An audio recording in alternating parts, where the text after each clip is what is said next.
Yeah, I was going to ask where your headspace was at exactly, because I know hearing you talk about it, like the birth of your son became the centerpiece for your life at that time. So it really was. It's gonna just inherently rearrange all other aspects of your life. Everything. So I was kind of wondering, like, where you saw yourself in 5 years before the birth of your son is not where you saw yourself in 5 years after the birth of your son. So your direction changes. So one of the things that you did was put out the performance record at the behest of friends and people in the industry. But how were your goals augmented? What changed about where you saw yourself going from there as a musician? Yeah. You know, as a musician, man, I was still very committed to my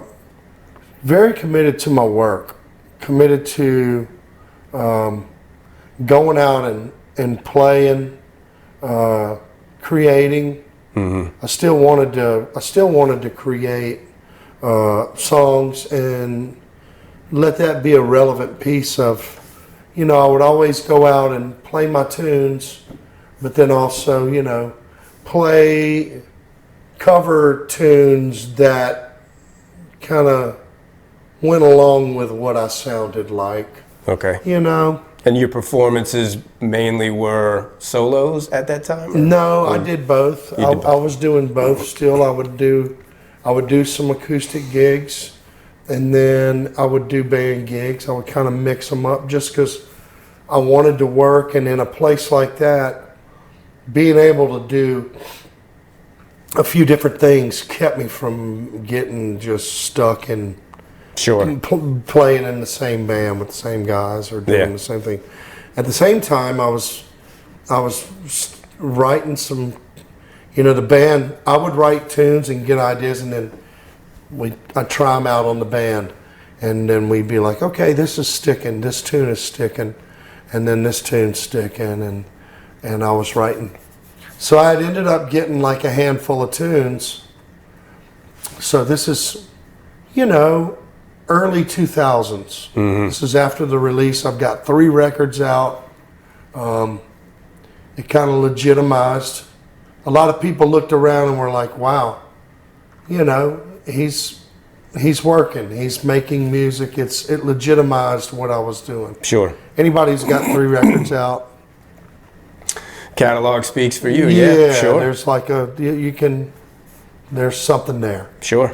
And so, and in the early 2000s, I was still going out. I would have opportunities to go play before, you know, a bunch of people, man. I would go and I was always, you know, either go and get on a festival here, a festival there, opening up for any and everybody, from ZZ Top, Hank Williams Jr., Buddy Guy, Leon Russell, to Bret Michaels. Wow. I mean, you know, whoever. Yeah. I would go out and would put us in front of anybody. Sure. And I'm cool with that. Like I said, I always love being the first music in the room. Everybody's excited to see. Sure. You know, it's a lot of fun. Yeah. And so I had a handful of tunes. I had like probably 7 or 8 tunes that I was like, man, I'm really digging this, you know. And at the same time, the band sounded really good. And we were out playing a bunch of gigs. And so I thought to myself, what would be cool is to kind of like, I saw records as like as just kind of just like a picture of a moment. Sure. You know, that's kind of what a record is. Yeah, it's a time capsule. It is a very much a little timepiece.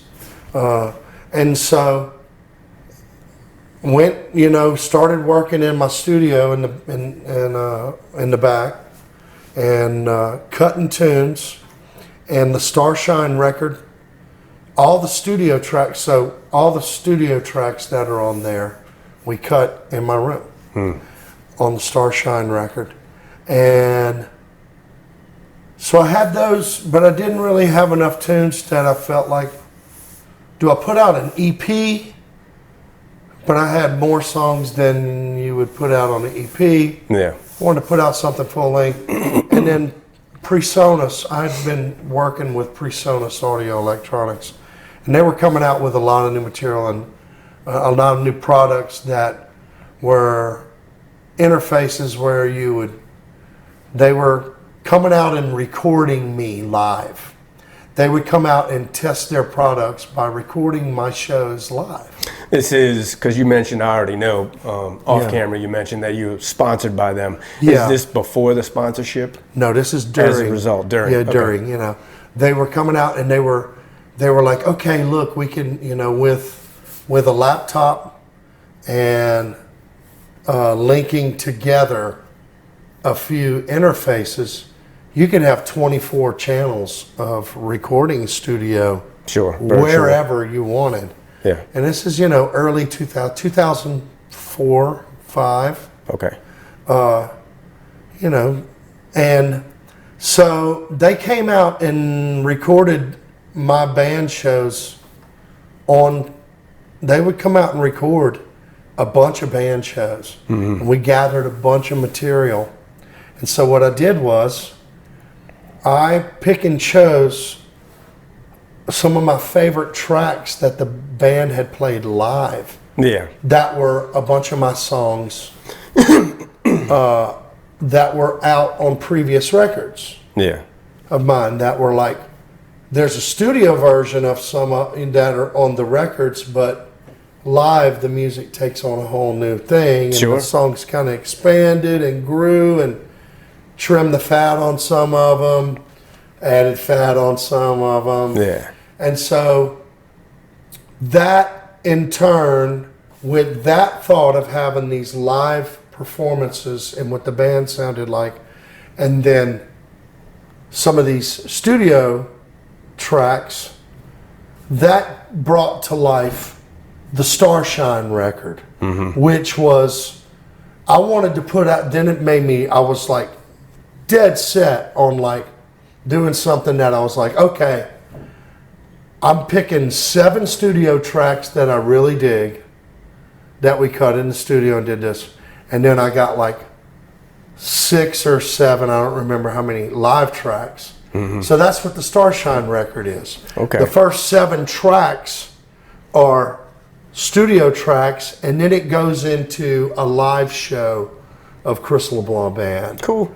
And so it was like, it's kind of cool. It's like you're hearing these, it's just a lot of good ear candy, Yeah. To like go from hearing these studio tracks and these new things that we were putting out to my band actually playing these songs that people were, my fans that were familiar with. They hear these extended tracks of some of these these tunes, and man, that was the Starshine record, and that was my 4th release. I put that one out, and then when I put that one out, then all of a sudden it was like, in the moment I was putting that record out and kind of being courted by Bill Ham, who was like ZZ Top's longtime manager, and he loves all my music. He loves me. Cool. He's like, come out and play with us. So I went out and did ZZ Top. Nice. I went out and played in front of 25,000 people before ZZ Top and Hank Williams Jr. and all this, like all of that. Yeah. In the moment, I'm like, it was just kind of all these things happen like that you're like, wow, man, this is all. It's all cool, and at the same time, to say you're like, the least. you're like, wow, it's at the same time, it's different, you're like, I don't think it ever stopped. I don't think my career's ever stopped like building, you know what I mean? I think that if it's, you don't, I like that part of it. I like Sure. the part of like, I like that part of my life. It's like a camping trip, Where are you staying next? Okay, we'll find out. Yeah. You know? I think it's inevitable, though, because music is such an integral part of your life, whether you're performing it in front of people or just in the back.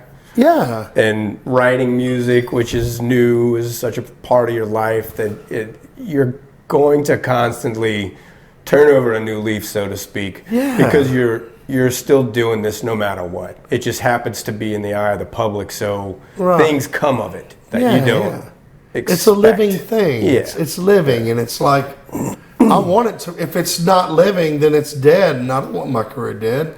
I want my career, whatever it is, you know, whether you got management or you don't have management, or you got a record deal or you don't have a record deal, or this guy's playing with you, or he's not, or you got this new guy playing with you that's a lot of fun, or you got, you know, it's all of those things that I've always found interesting in bands that I love, music that I love.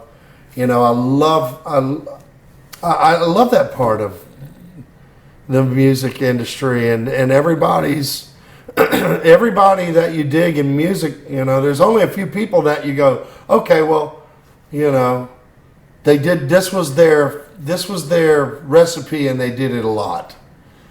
Yeah. I mean, AC/DC. Yeah. Even with, you know, personnel changes, they made AC/DC records.